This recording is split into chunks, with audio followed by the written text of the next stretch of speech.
Welcome to the Play Their Way podcast, where we talk about all things in child first coaching. I'm your host, Laura Jane Jones, and today I'm excited to welcome our special guest, Amy Turner. Thanks for joining us. How are you, Amy? Yeah, I'm good, thank you. I'm excited to be here, actually. Good to talk all things rugby. Well, I know that our listeners might be a bit worried I'm turning this podcast into my own little rugby pod, but whilst Amy Turner is a Red Roses legend, as well as being one of the few women who've coached at the highest elite level in England, she's also got masses of experience coaching young people, and more recently has been on a journey of self-discovery and how that affects those she coaches around neurodiversity. Amy T, will come to the neurodiversity piece eventually, but I would like to start by asking you about the differences between coaching elite athletes and children, or actually rather more, what are the similarities between the two? In terms of like content on the grass, right, I think you have to have the similar principles. Like, you've got to make it fun. You've got to vary it up so that players feel the appetite that they want to continue to train at the highest level, whether they're elite standard or they're under 14 boys and, you know, they've just got out of a double science lesson. So you've got to have the same principles of that. You want to make it fun and engaging, but also then you have to tailor and take into considerations lots of different things when you get into that elite space. So you have to, all of the science backing stuff with your performance team impacts what you need to do and when you do it. But the premise for me as a coach, like when I'm thinking of a session design for top level versus, you know, under 13s, under 14s, always have the principle of how can I make it engaging, how can I make it fun, but also get what I need out of it. And I think that's a huge challenge for coaches to keep asking themselves honest questions about. One of the parts of your role now in the education setting that you're in is coaching coaches and overseeing those people who are coaching different areas. What's more difficult, coaching those who've got no knowledge or those who've already got a lot of knowledge? I think the challenge is different. I don't think there's one more difficult than the other. It definitely depends on the person. I think openness and security in the fact that it's never going to be an attack on their ability to do what they're doing. A lot of these people are volunteers, so it's more about how you can help them, support them, feeling confident and comfortable with what they do know, and sort of open up opportunities for them to explore and be curious about what they don't know and how they can drip feed that into their delivery. So yeah, you can get challenges. Some openness is the biggest challenge, right? And if you've got someone that's been in and around the game for 30 odd years, love it, they volunteer, they know what they know, and they're very comfortable in that, and they think that's enough. They're the challenge. It's the ones that are open and, you know, they want to hear what you've got to say and they want that feedback. They're easy, regardless if they've been in the job 30 years or, you know, 5 minutes. That's the biggest challenge. Do you see a difference in those coaches as to who's listening to the people that they coach more as well? Those people who feel like they know the game, are they the ones who are perhaps less likely to listen to the children they're coaching, or are they the ones looking for feedback from them? I think it's I genuinely think it's a real mix. Like, there are, you know, if you've got, I don't know, Tilly and her dad, he's been volunteering at Tilly's age grade for 5-6 years. He was a National 2 level club man, out and out. He wants to volunteer, but he only knows what he knows, and he wants to, and he thinks that that's enough to go to where he wants to take his daughter's team to, right? Like, you've got to understand that you've got to choose your battles where there's little wins around little things that he loves to make him have a little think about how he could deliver differently. If there's an in, you can do it, but sometimes you just can't, and that's fine because they're still giving their time up for free. So it depends. It really depends on the type of character rather than time in rugby. Is huge. Yeah, I've had a real mix of both. Newbies that, you know, they watch every international week in, week out. They watch everything online content.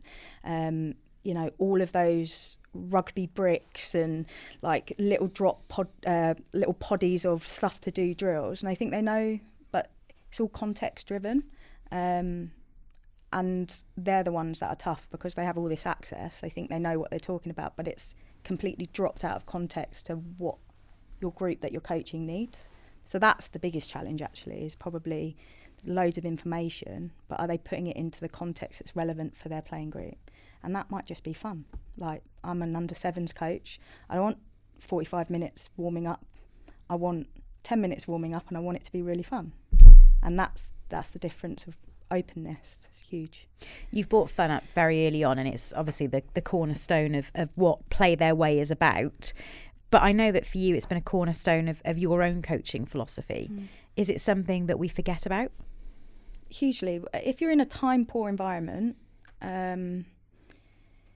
it is really hard to think about the level of enjoyment for those players that are required to do a job and provide a performance outcome. Huge. Like, they're professional athletes in some circumstances. So your expectations, they turn up, they're on task. Whether fun's there or not, like, that's their issue, not mine. And I've seen coaches that definitely deliver like that. Fun, I'm not here for fun, I'm here to deliver a performance outcome. And you'll see players within that group organically make fun. So that whether they do that on their own before the session or little bits of energy in the session, they can make it fun for others.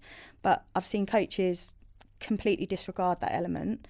For me, I find that really hard, because as an individual, I also like to be having fun. So if I'm delivering something that gives a little bit of spark of creativity or unexpected change, variance, that also helps me as a coach vary it up for myself. But again, when you're stressing time management and you're time poor and you've got loads of different factors, it is a real challenge. Me as a coach, I look at that first before anything else. How can I just get a little injection, even if it's 3-4 minute burst, of something that is just fun? On the other side of that, do you find in an age grade setting that ever you've got groups of boys, groups of girls who are in fact driven by outcomes, where you're having to remind them to have fun as opposed to trying to get them on plan and into a process? Oh yeah, the biggest thing that I've seen over the last sort of 12 months of being in pathway space again is the need or the hiding behind rugby rehearsal. So you're rehearsing what a shape is, you're rehearsing what a scenario is, you're rehearsing what decisions you need to be making in certain contexts, rather than allowing these children to play and learn through play. And I think that's a coach development thing. And the last year, I've really leaned into coach development to give coaches that curiosity, but also confidence to session plan and design, where they are giving players learning opportunities rather than just rehearsing what they want the game to look like. And I think the more you get into coach education, the more you see coaches choose to do that from a younger age, this rehearsal, like, let's get into a shape and let's play a forward pod and let's play this here and that there. It takes the confidence away from the players when they hit senior level, whether that's elite or playing community rugby, to be good decision makers or be comfortable decision makers. And that, I think, for the broader game, male or female, is a real, like, that should be a real emphasis, so that we can play, at top level under pressure, scan, decision make, and play the game that we all love. Like, we're all rugby romantics. We want to see the ball chucked around. We don't want to see, paint rugby by numbers. And I think it comes from the coaches. One thing that's quite interesting is we said the F word, fun, quite early on. But it wasn't until then that you just dropped the C-bomb and said children. Because we say athletes and we talk about players, but we actually, at times, we're overlooking that these are children. And there is an issue that fun and play isn't centred in organised sport. Is that something that's got worse over time, do you think? Yeah, I think it gets forgotten about hugely, especially as you get into the top age group of sort of that age grey bracket. Definitely looked at from a performance setting. They're definitely looked at from a real grey area between sort of adolescence and adult. And that, I think, that's where you lose the fun element. And also you forget that human being, child or young adult, depending on the age bracket, isn't fully developed. Like, physiologically might look like a 30-year-old, but like mentally has still got 5-6 years of development within the brain. So processing information, how to take information on, how to learn is still completely changing within that person. And I think as coaches, we also probably don't give ourselves enough time to be curious about that within our players. So you might have Timmy over here who's, you know, really good at taking on information, transfers learning greatly. He's an under 16s boy. And you've got an under 18s, you know, Matilda, and she is sort of emotionally not necessarily mature to what your expectation of that age group to be, for whatever reason. It might be learning difficulties, or it just might be her upbringing. So how she processes information, how she deals with emotional stresses as well as cognitive stresses, is hugely varied. And as coaches in Pathway, we have to have the adaptability to go between the two, but still have that overarching, they're young adults or children, how we can engage them is making them feel safe and have fun. And then we build layers upon that through trust, knowing them as an individual. Just doesn't get, obviously everyone's time poor, so you can't always have that like ability to do that. But that for me, from my personal experience, is hugely important. Time for the players, for the child, for the young adolescent, time to grow and have a relationship with them is huge.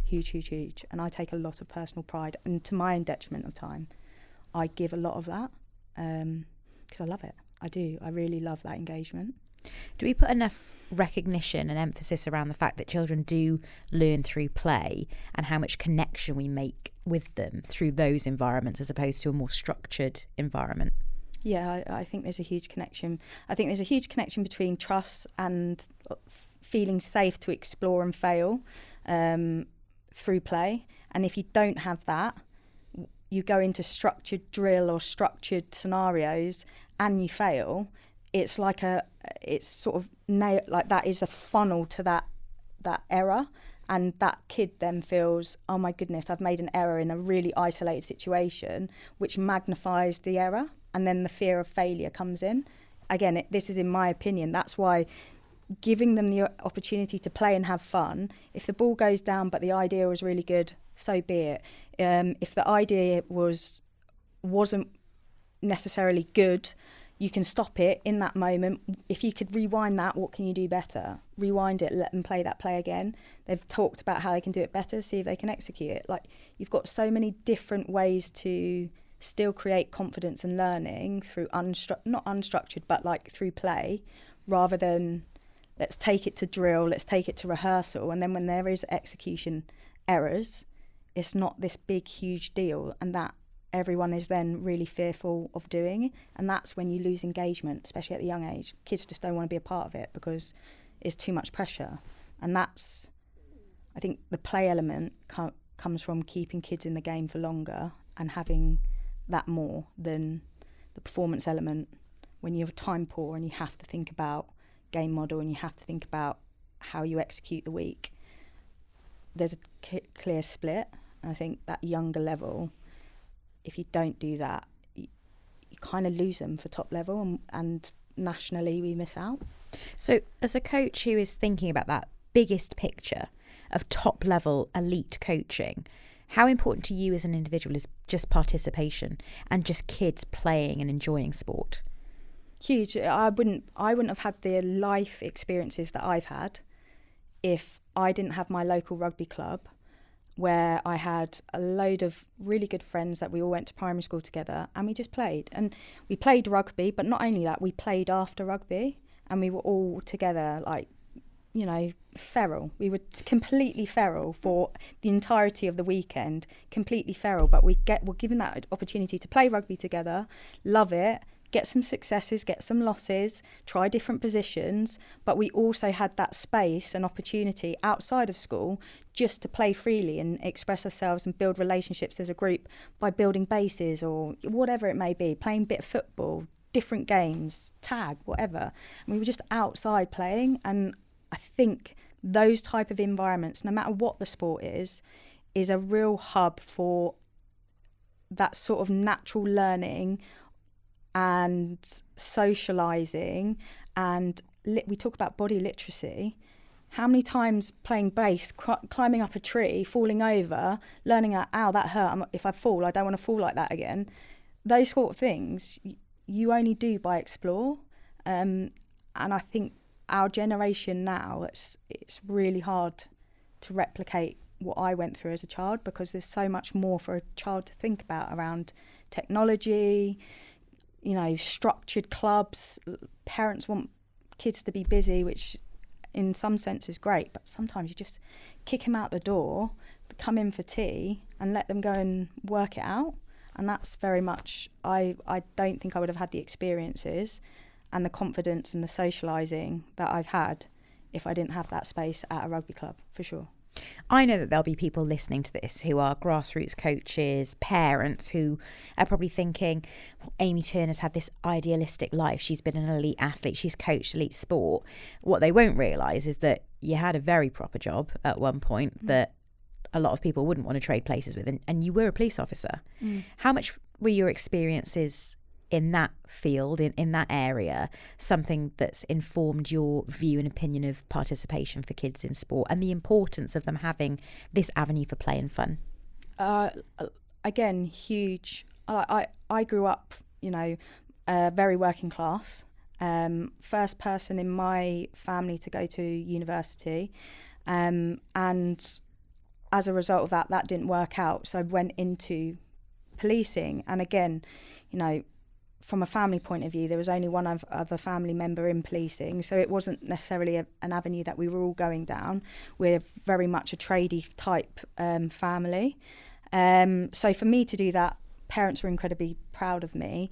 But what it did make me realise is that even though working class background, I had so many support networks through my local rugby club.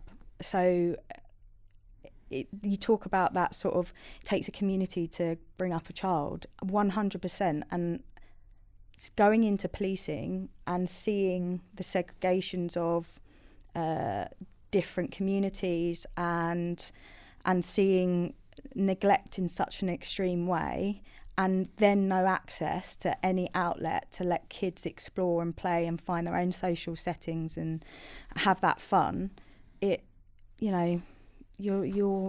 then find yourself having to give life-saving treatment to a 14-year-old kid who is a drug runner and had no other choice except being a drug runner, ends up not really knowing what he's getting into, and as a result gets, brutally injured. And he's a child. Like, I coach boys his age who have to get their mum to remind them to bring their gum shield, and he's navigating that. Like, you cannot describe the vastness of what children are going through. And the only reason I know that is through my policing, and it's given me a lot of understanding around nothing's normal. It may look normal on the surface, but sometimes it's just not, and you've got to have an exceptional amount of empathy, and you have to be adaptable and just let the kids go through what they're feeling or whatever it is in that moment, and hopefully bring them out the other end through having fun in a rugby session, and being as simple as that. So policing has hugely informed my ability to adapt and have empathy for the person in front of me, whether they're a fully grown adult or a child. What's really interesting with that empathy piece is that obviously Play Their Way is about voice, choice and journey, and we talk all the time about a children's right to be heard. That empathy, is that given you that pause for thought as a coach? I know that we say to kids all the time, one mouth, two ears. I mean, I heard that all the time growing up. Is that something that coaches need to think about? How much are you listening to kids because of those experiences? Well, first and foremost, when I say empathy, I think I probably, in that context, meant sympathy. Had a lot of sympathy for, And you would, wouldn't you? If you saw a kid upset and a bit stressed, you have a lot of sympathy. And I mistook that for the first part of my journey of coaching, sympathy and having, you know, a human response to something else in front of you that is hard or stressful. I thought that was empathy. I actually didn't realise until I went through stress as an individual, and that's, you know, through recognising I don't learn typically, but also my own beliefs and value system. If I feel triggered or annoyed or undermined, like, it's their fault, it's not mine. And actually empathy became a practice through my own journey of self-awareness. And I think empathy does get mistaken for sympathy. And I think the biggest thing that coaches could do to help their journey on coaching is be really, really intentional about putting themselves into other people's shoes and trying to take their biases out of it. And if you can't do that just by practice, then get online and be curious about how you can be intentional of bringing that into your daily life. It'll make you, you know, as a human being, it will make you so more adaptable because you're not highly triggered or, you know, angry about this or sad about that. You're level-headed and you're also thinking about the other person and that context.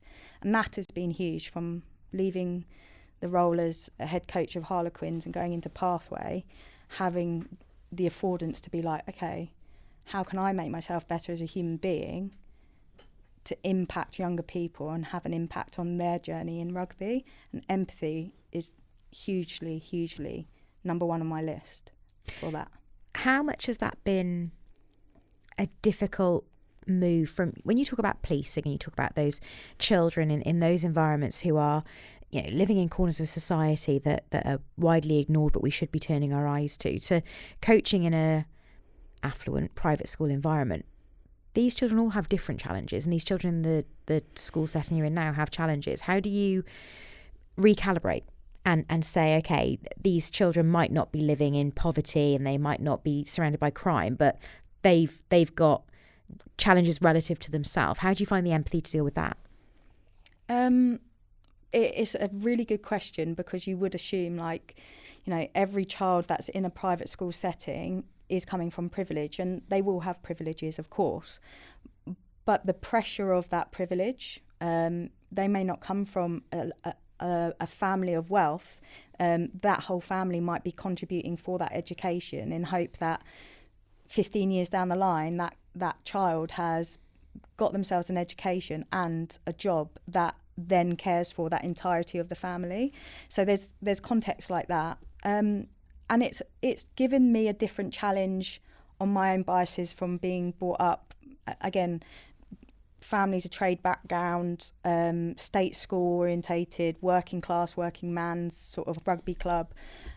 So it challenged my own biases. And again, you can check yourself around the little cynic that is on your shoulder, and will feed you things to say, well, you know, like, this isn't an issue, but actually it could be, but in a completely different context that you just don't realise.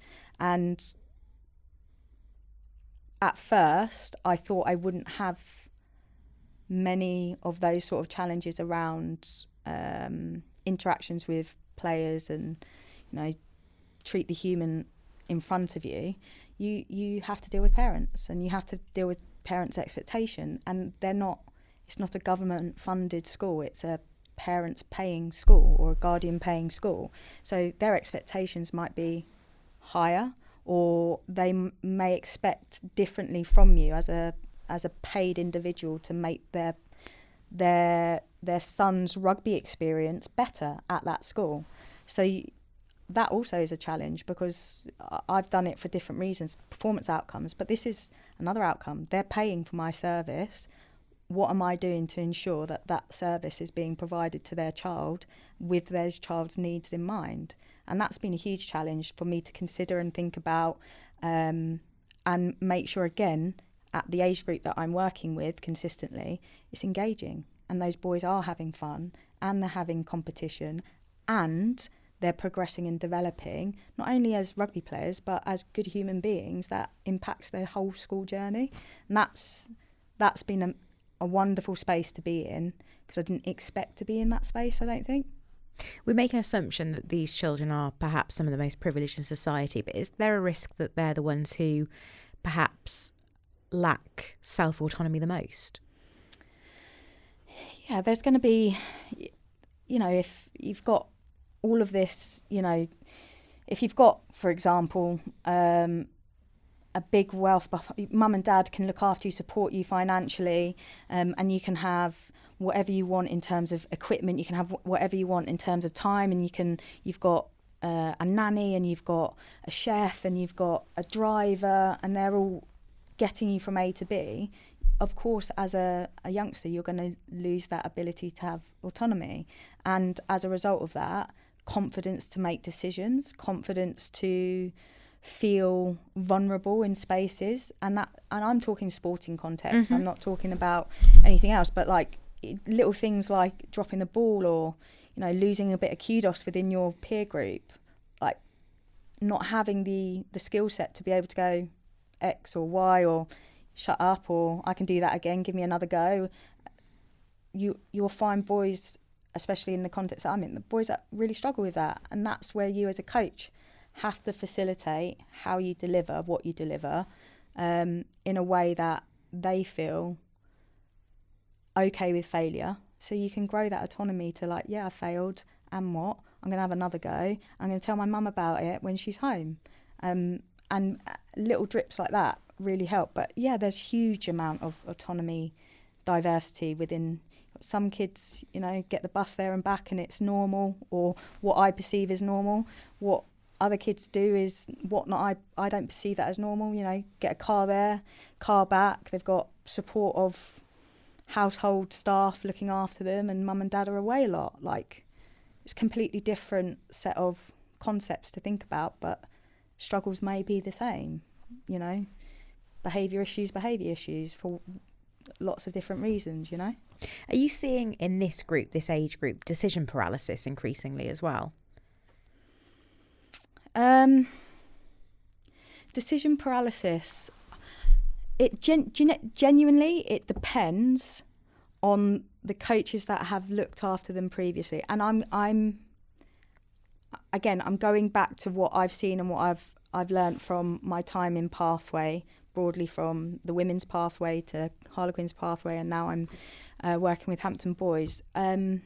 Depends who has coached them and has been influential previous to me having that time to coach with them.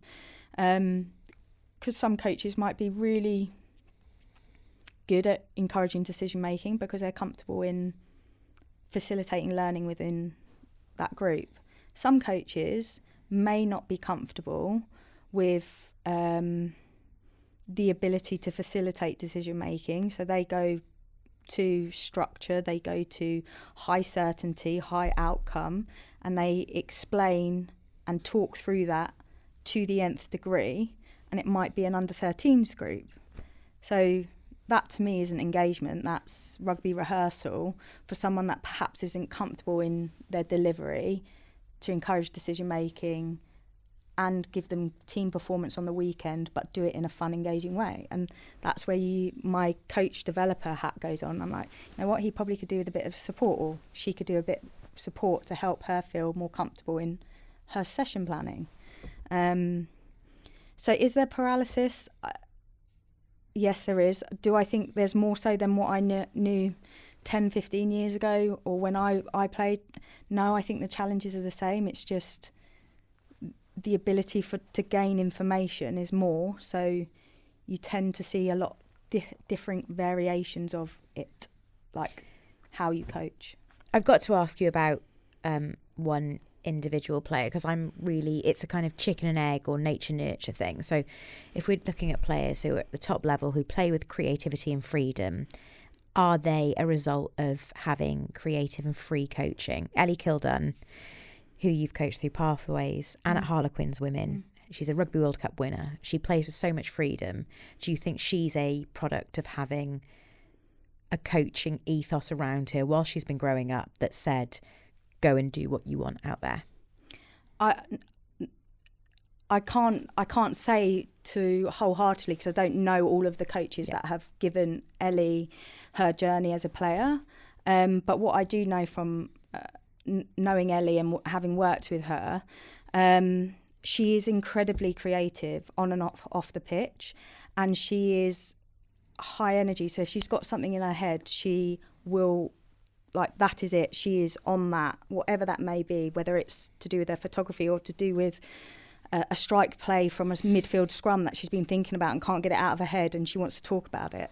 So she in herself is an incredibly unique human being, and I think for some she perhaps has been a challenge, and for others she's been an absolute godsend. But because she is so world class and has such talent within the skill that she executes on pitch, I think there is a leverage where sometimes, you've just got to let these mavericks be free to express, and when you need to rein them in a bit for whatever reason, whether that's because you're playing a certain opposition or change of formation or whatever it may be, you have that conversation with her one-on-one, give her the opportunity to think about it, express concerns or excitement around opportunities, because she is always about opportunities, Ellie, which I love about her, is that she never goes within herself when something changes. She's always like, I'm excited that this could be brilliant,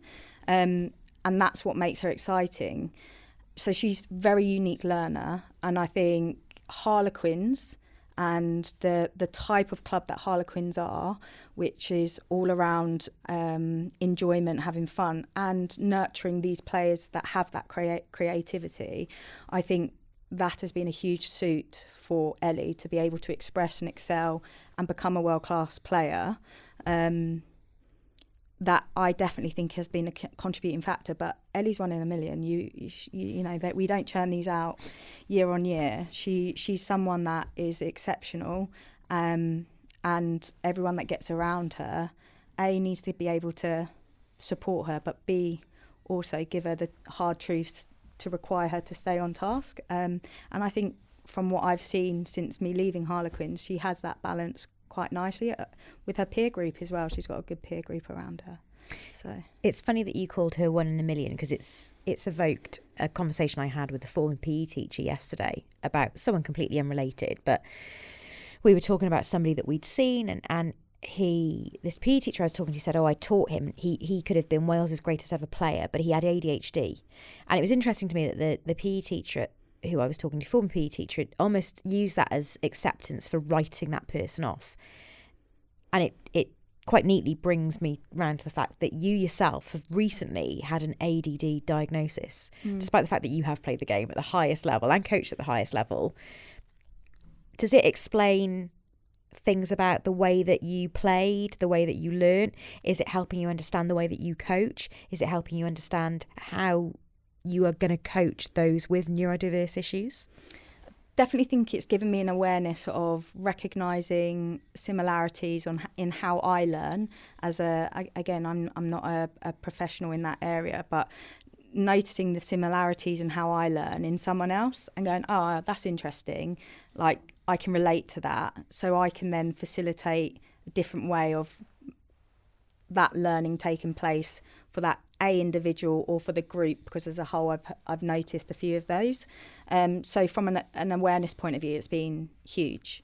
From an emotional regulation point of view, me getting my diagnosis has been huge for me, because I'm now in a position where I take medication which helps sort of keep me at an even keel, because if you read about ADHD, it's about chasing these dopamine highs, because you can't regulate your dopamine in your brain. So you chase these highs all the time and you have incredible lows. So being in a high stress situation, in a high stress job, which naturally is a head coach role, not knowing that I can't regulate myself, you are continually on like this hypervigilance of emotion. Like, I feel really good, and then I feel really low. I've got imposter syndrome. I've got to manage this. I've got to do that. And you recognise, oh God, I've been at work for 8 hours, and I haven't gone to the toilet yet. And it's like you get this sort of blindness, of blurriness, just trying to regulate your ability to just stay on task. And in high stress situations, I was beyond struggling. And so then getting diagnosed and having that medication, I was like, wow, is this what it feels like to be able to sort of regulate through the day? And then that gave me the space to be able to have that time to reflect and recognise behaviours in myself and talk to people about how I can develop myself around empathy and, my biases and what I can do to better engage and deliver.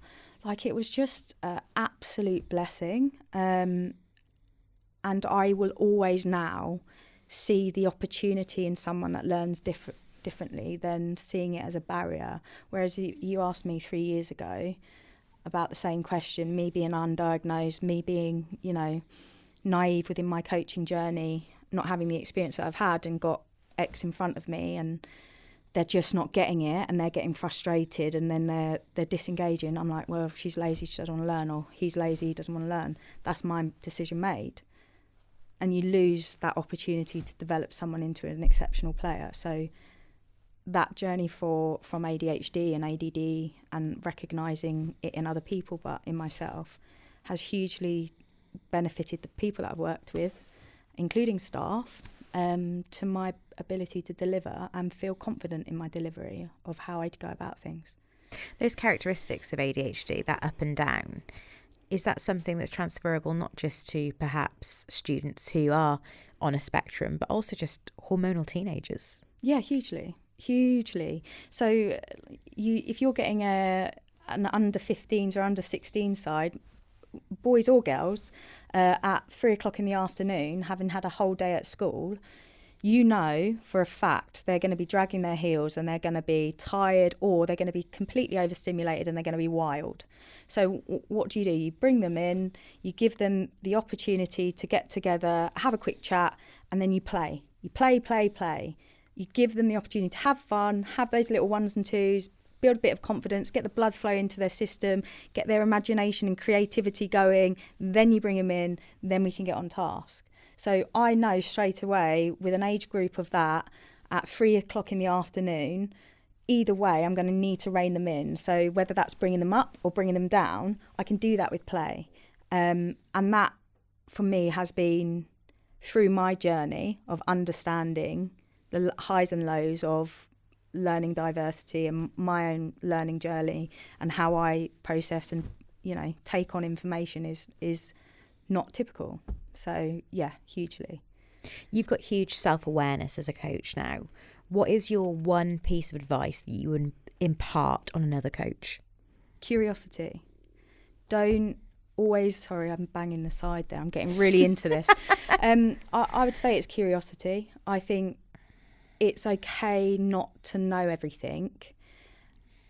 Be confident in curiosity, and if it doesn't go to plan, well, you can tick that off and go, actually, that doesn't work for the group that I'm with, but I'll keep that in the back burner because that might work when I take them up next year to the following year when competition gets harder or they change again in terms of rules of the game. That might be something for that.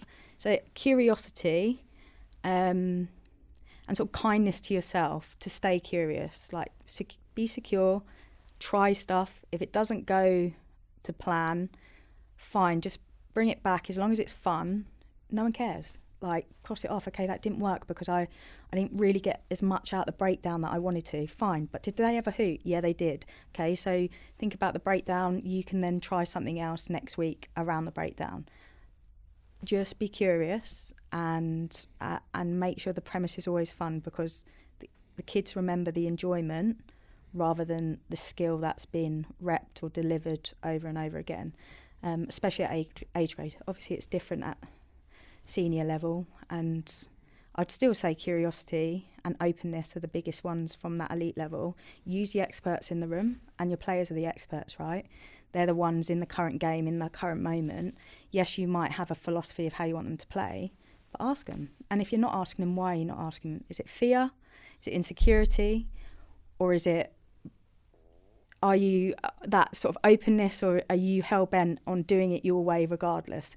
So if you can't have that dialect with a player, in my opinion, I think there's probably something around fear, insecurity, about doing that. And again, curiosity, openness, top level, bottom level, you'll always be better than you were the week before. That's very cliche, but it is very true, in my opinion. Amy T, this has been an absolutely fantastic conversation, and we've loved having you on the Play Their Way podcast. Thanks for coming on. You're very welcome, and I could talk for hours. I'm so sorry. See, this is it. This is the ADD kicking in. I'm loving it. Well, I haven't got an excuse, and I'm not medicated, so I could do it too. But for today, that's it. Thank you for listening wherever you are. If you've enjoyed the podcast, be sure to leave us a review and share this with someone else who you think might like it too. And follow Play Their Way on social media at Play Their Way on TikTok, X and LinkedIn, and at Play Their Way UK on Facebook and Instagram. See you next time.